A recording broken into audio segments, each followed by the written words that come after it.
रसूलिहिल करीम अम्मा बाद। बाबुल आशिर की अगली इबारत मुलाहज़ा फरमाएँ। व उखिद मिनल मुस्लिमी रुबउ उश्रिन व मिनल ज़िम्मी ज़िअफ़ुहु, और मुसलमान से वसूल किया जाएगा 40वां हिस्सा और ज़िम्मी से वसूल किया जाएगा उसका 2 गुना हिस्सा। व मिनल हरबी अल उश्र, और हरबी से वसूल किया जाएगा 10वां हिस्सा। इन बलग मालुहु निसाबन, अगर उसका माल निसाब को पहुँचे। वलम युअलम क़द्रु मा उख़िज़ मिन्ना, और ये मालूम न हो कि उनके दयार में यानी दारुल हर्ब में मुसलमानों से कितना लिया गया है। अयलम युअलम क़द्रु मा अख़ज़ मिन्ना अहलुल हर्बी, यानी ये पता नहीं है कि दारुल हर्ब में जाने वाले मुसलमान ताजिरों से हर्बी लोग कितना वसूल करते हैं।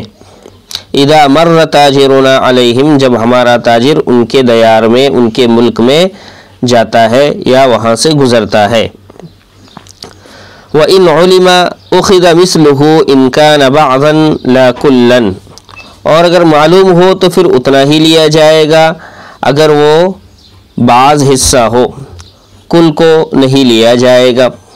ऐ इन उलिमा क़द्रु मा अख़ज़ मिन्ना अहलुल हरबी, यानी अगर वो मिक़दार मालूम हो जाती है जो हरबी लोगों ने मुसलमानों से वसूल की है। फ़आशिरुना यअख़ुज़ु मिनल हरबी मिस्ल ज़ालिक, तो हमारा आशिर और ऑफ़िसर भी यानी महसूलात ऑफ़िसर भी हरबी लोगों से उतना ही लेगा अगर वो कुछ हो, अगर वो बाज़ हिस्सा हो। हत्ता अन्नहुम लौ अख़ज़ू कुल्ल अम्वालिना, यहाँ तक कि अगर वो हमारे पूरे माल ले लेते हैं। फ़आशिरुना ला यअख़ुज़ु कुल्ल अम्वालिल हरबिय्यिल मार्रि, तो हमारा आशिर गुज़रने वाले ताजिर हरबी के पूरे माल को वसूल नहीं करेगा। वला मिन क़लीलिही, और ना उसके थोड़े से माल को लेगा। व इन अक़र्र बिबाक़िन निसाबि फ़ी बैतिही, अगरचे वो अपने घर पर बकिया निसाब के मौजूद होने का इक़रार कर रहा है। अल क़लीलु मा ला यबलुगुन निसाबा, और इबारत में जो कलील कहा गया उससे मुराद वो मिक़दार जो निसाब को न पहुँचे। वला यअख़ुज़ु शैअन मिन्हु, और आशिर उससे कुछ भी नहीं लेगा। इल्लम यअख़ुज़ु शैअन मिन्ना, अगर वो दारुल हर्ब के रास्ते में हमसे कुछ वसूल न करते हो यानी मुसलमानों से। अज़्ज़मीरु फ़ी लम यअख़ुज़ु राजिउन इला अहलिल हर्बी, लम यअख़ुज़ु वाले जुमले में ज़मीर ये अहले हर्ब की तरफ लौट रही है। व इल्लम युज़कर हाज़ल लफ़्ज़ु, गरचे ये लफ्ज़ ज़िक्र नहीं किया गया है। अज़ीज़ तलबाए किराम, माफ़िल इबारत मसाइल की वज़ाहत को बग़ौर समाअत फ़रमाएँ। सबसे पहले मुसन्निफ़ अलैहिर्रहमा ने ये मसला बतलाया कि आशिर यानी जो महसूलात ऑफ़िसर होता है, जब चौकी पर से कोई ताजिर गुज़रेगा तो वो या तो मुसलमान होगा या ज़िम्मी होगा या हरबी होगा। ये 3 किस्म के ताजिर उस चौकी से गुज़रेंगे। तो वो आशिर और ऑफ़िसर की ज़िम्मेदारी है कि अगर वहाँ से गुज़रने वाला ताजिर कोई मुसलमान है, उस मुल्क का मुसलमान शहरी है, तो उससे 2.5% यानी 40वां हिस्सा बतौर ज़कात के वसूल करेगा। अगर उसका माल बक़दर निसाब हो।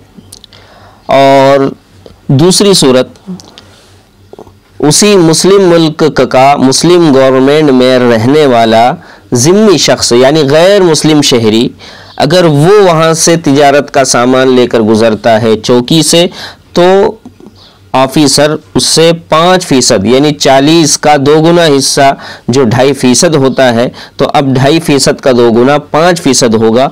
5% के हिसाब से उससे तिजारती महसूल वसूल करेगा।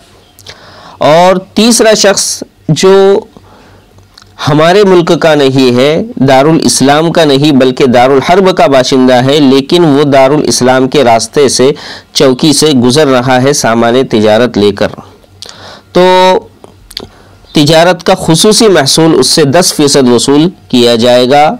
और उसके लिए 2 शर्तें रखी गई है।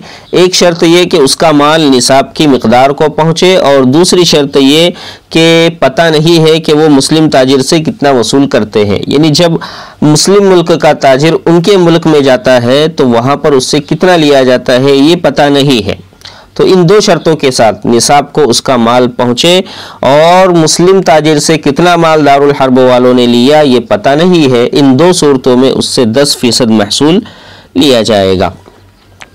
अच्छा, लेकिन अगर ये मिकदार पता चल जाती है जो वो मुसलमान ताजिर से वसूल करते हैं, तो फिर वही मिकदार अब हमारा आशिर और ऑफिसर भी क्या करेगा, उससे वसूल करेगा, बशर्ते कि वो हमारे ताजिर से पूरा माल ना लेते हों।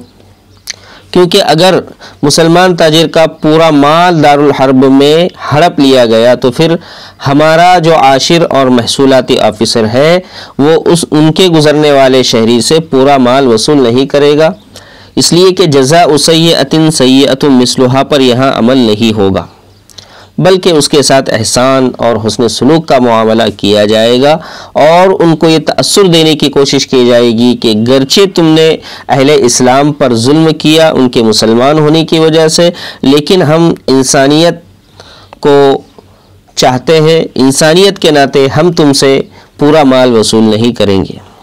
ये तो दूसरी सूरत थी। और एक तीसरी सूरत ये है कि अगर हमारा मुसलमान ताजिर दारुल हर्ब के रास्ते से गुजर रहा है सामान तिजारत लेकर और दारुल हर्ब वाले हमारे मुसलमान ताजिर से कुछ नहीं लेते हैं, तो फिर हमारा आशिर भी उनसे कुछ नहीं लेगा। हल जज़ाउल एहसानी इल्लल एहसान के तहत के एहसान का बदला एहसान से ही दिया जाए, क्योंकि उनके मुकाबले में हम ज़्यादा मकारिम अखलाक पेश करने के हकदार हैं। जब उन्होंने मकारिम अखलाक हमारे सामने पेश किए, हुस्न सलूक का मामला किया, तो फिर हमें बदरजे औला उनके साथ हुस्न सलूक का मामला करना चाहिए। और आज के ज़माने में मकारिम अखलाक की बहुत ज़्यादा ज़रूरत है। इसी तरह और एक मसला इसमें बताया गया कि गैर मुस्लिम मुल्क का गैर मुस्लिम बाशिंदा वहाँ से गुज़रा चौकी पर से और उसके पास माल तो था लेकिन वो निसाब की मिकदार को नहीं पहुंच रहा था, तो अब आशिर उससे कुछ भी नहीं लेगा। अगरचे वो ये बात कहता है कि मेरे घर पर और मेरे मुल्क में मेरे पास इतना निसाब है कि जो इस मिकदार को मतलूबा मिकदार को पहुंचता है, वो इकरार भी कर रहा है, एतराफ़ कर रहा है, लेकिन साथ में फ़िलहाल थोड़ा सा माल है। मसलन उसके पास 50 दिरहम है, अब वहाँ से वो गुज़र रहा है, तो अब इन 50 दिरहमों में से उससे कुछ भी नहीं लिया जाएगा। हाँ, अगर वो इतने थोड़े से माल में एक मुसलमान ताजिर से भी ले लेते हैं दारुल हर्ब में, तो फिर अब उससे लिया जाएगा।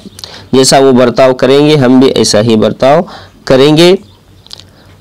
ये रिवायत तो जामिअ सगीर की रिवायत है, लेकिन मबसूत में ये लिखा है कि न लिया जाए तो ही बेहतर है, क्योंकि निसाब से कम लेना ये क्या है, जुल्म की शक्ल है। तो जुल्म की हर शक्ल से मुसलमानों को और मुसलमान आशिरों को बचने की कोशिश करना चाहिए। फिर उसके बाद में मुसन्निफ अलैहिर्रहमान ने इबारत के अंदर बतलाया कि यहाँ पर जो लम यअख़ुज़ू कहा गया है, तो लम यअख़ुज़ू के अंदर जो हम ज़मीर है, तो इस ज़मीर का मर्जा अहले हर्ब है, क्योंकि अगरचे सराहतन यहाँ पर उसका जिक्र नहीं किया गया है, लेकिन हुक्मन ये बात समझ में आ जाती है कि लम यअख़ुज़ू से मुराद दारुल हर्ब के महसूलाती ऑफिसर ही मुराद है। अब अगली इबारत मुलाहज़ा फरमाया वलौ उश्शिरा सुम्मा मर्रा क़ब्ल अल हौली, और अगर हरबी शख्स से यानी हरबी ताजिर से उश्र वसूल किया गया 10वां हिस्सा, फिर साल पूरा होने से पहले दोबारा उसका उस चौकी से गुज़र हुआ, तो अब देखा जाएगा इन जा मिन दारिही उश्शिरा सानियन, अगर वो अपने मुल्क जाकर दोबारा वापस आया है तो अब उससे दोबारा उश्र यानी 10वां हिस्सा वसूल किया जाएगा, व इल्ला फला, वरना नहीं। क्या मतलब? आई इन उखिदा मिनल हरबी अल उश्र, यानी एक मरतबा पहले हरबी से उश्र और 10वां हिस्सा वसूल कर लिया गया था, सुम्मा मर्रा क़ब्ल अल हौली, फिर साल पूरा होने से पहले वो दोबारा उसी रास्ते से उसी चौकी से गुजरा। इन कान फिल मर्रति सानियति जाअ मिन दारिही उश्शिरा सानियन, तो अगर दूसरी मरतबा वो अपने मुल्क होकर आया है तो दोबारा उससे उश्र लिया जाएगा।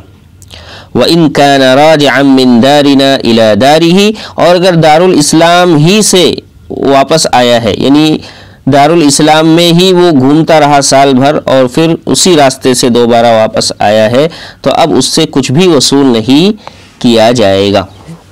मसला बिल्कुल वाज़ेह है कि एक हरबी शख्स जो ताजिर है वो वीज़ा लेकर अमान लेकर दारुल इस्लाम में दाखिल होता है, उसको ये बात बतला दी जाती है कि अगर वो यहाँ साल भर रहता है तो फिर उस पर जिज़िया और टैक्स बांध दिया जाएगा और तो यहीं का शुमार होगा, दारुल हर्ब नहीं जा पाएगा। इस ऐलान के बाद आशिर ने उससे उश्र ले लिया, उसके बाद उस हरबी का गुज़र उसी राह पर हुआ, तो अब ये दो हाल से खाली नहीं, पूरा साल गुजरने के बाद होगा या साल मुकम्मल होने से पहले होगा।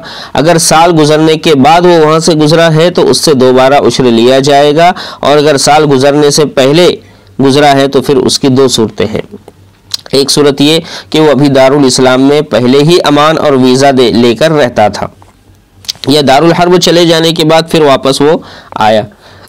अगर दारुल इस्लाम में अमान और वीज़ा लेकर वो पहले से रह रहा था और जा बजा शहरों की आमद व रफ्त में उसका वक्त गुजरा, साल गुजरा, दोबारा उसी आशिर के नाके पर से उसका गुज़र हुआ, तो अब उससे दोबारा उश्र नहीं लिया जाएगा, इसलिए कि हर मर्तबा अगर उश्र लिया जाता है तो गोया कि एक ताजिर शख्स का माल ये जड़ से ख़त्म हो जाता है और इस तरह से ये जुल्म की शक्ल भी हो सकती है। इस वास्ते अब उससे माल नहीं लिया जाएगा। और दूसरी सूरत ये कि दारुल हर्ब जाने के बाद फिर वापस लौट कर आया है तो उससे दोबारा उश्र वसूल किया जाएगा, क्योंकि जो कुछ उससे लिया जा रहा है ये हिफाजत अमान का इवज़ है, यानी हमने जो उसकी हिफाजत का वादा कर रखा है, उसको अमान दे रखी है, ये उसका बदला और इवज़ है। जब पहली मर्तबा अमान लेकर आया था तो उसकी हिफाजत की गई, उसका बदला उससे वसूल किया गया।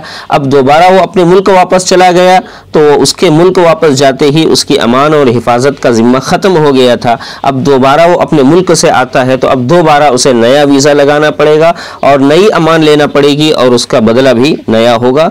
ये ऐसा ही है जैसे कोई शख्स वीज़ा निकालता है सऊदी का और साल में एक मरतबा जाकर आ जाता है, और जब दूसरी मरतबा उसे फिर दोबारा सऊदी जाना होता है या हरमैन शरीफैन जाना होता है तो दोबारा वीज़ा लगाने के लिए उसे बदला और इवज़ देना होता है। ऐसे ही यहाँ पर भी होगा, जब दोबारा वो दारुल हर्ब से वापस आएगा तो फिर उससे उश्र भी दोबारा वसूल किया जाएगा, इसलिए कि दारुल हर्ब वापस जाने से उसका अमान और उसकी हिफाजत का ज़िम्मा ख़त्म हो गया था। जब दोबारा वापस आया है तो एक नई अमान और नई हिफाजत के ज़िम्मे के साथ वो हमारे मुल्क में आया है, लिहाजा उससे दोबारा उश्र वसूल किया जाएगा। अज़ीज़ तलबाए किराम, बक़िया मसाइल इंशाअल्लाह अगली इबारत में पेश किए जाएंगे, तब तक के लिए इंतज़ार करें। वस्सलामु अलैकुम वरहमतुल्लाहि वबरकातुहू। अस्सलामु अलैकुम।